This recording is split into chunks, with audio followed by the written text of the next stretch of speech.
Now what we are seeing is it's a wetland actually.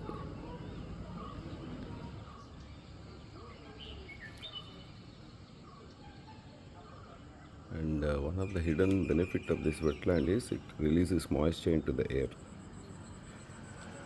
Early in the morning, that fog will rise.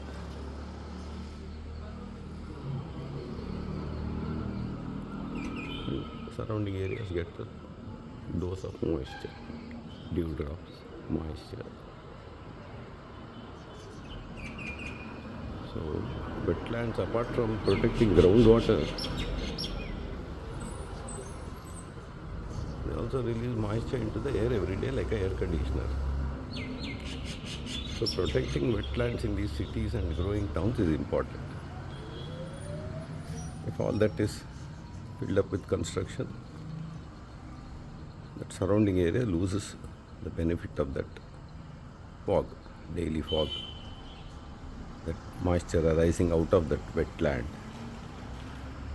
And ecologically, it becomes degraded a bit.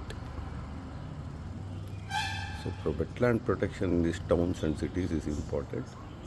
Every town is expanding and filling up debris and all like that, and turning it into real estate. So, better to keep these wetlands intact and develop that surrounding area. Instead of growing rice, they're putting buildings, and buildings in the wrong place.